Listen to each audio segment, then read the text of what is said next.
Hello Office everyone! work muna May mga tayo. bagay po talagang unpredictable sa buhay natin.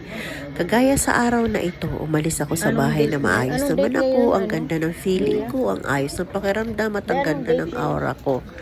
Kaya lang, pagsakay ko sa motor, parang ang init-init ng pakiramdam at ang paligid gawa nga ng tindi ng sikat ng araw.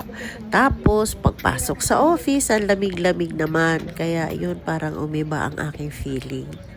Tinapos ko lang yung aking mga gawain at ako ay pumunta na sa aking barangay. Hinatid ko na yung aking mga kailangan dalhin at napapirmahan ko na sa mga dapat na pumirma.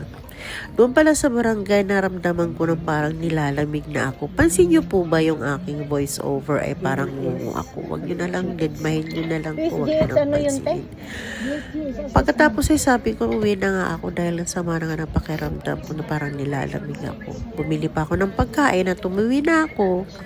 Pagdating sa bahay, kumain na ako at habang kumakain ako, doon ko na feel na ayan na, tumutulo na yung sipon ko. Alam mo yung tubig na parang lumuluha ka rin.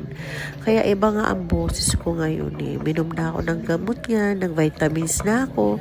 Hindi pa rin ako nahihil. Pero ang dami ko nang ininom na tubig kasi alam ko na matutunaw lahat to. At saka in God's grace, matutulungan niya ako. Mahihil ako at gagaling ako. In Jesus' mighty name, di ba? Naniniwala ako doon.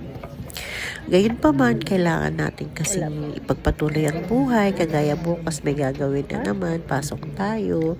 Kaya kailangan gumaling ako ngayon. Mayroon akong itinabing tubig sa aking higaan. Maya't may ay umiinom ako. Hindi ako nagtiwala dun sa gamot na ininom ko.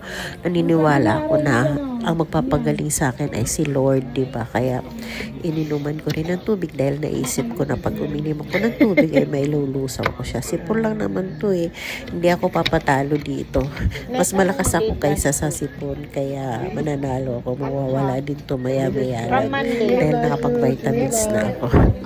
Kaya napansin nyo, natapos ko na yung aking ginagawa siya. Nakikipagkwentuhan na ako.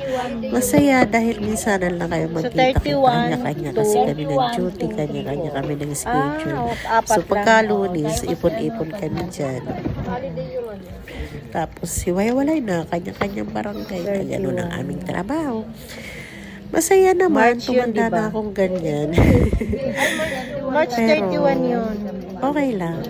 Nakakasalamuhan naman natin ang lahat ng taong nakakaugnayan natin ay nakakasundo naman. Pag mula sa opisina hanggang doon sa barangay. Actually, natuwa nga ako ngayong gabi dahil piniim ako ni Cherry na binilan daw nila ako ng kainan, plato at kutsara. Gawa ng bawal na sa office ang lahat ng plastic. Kaya ingat. God bless!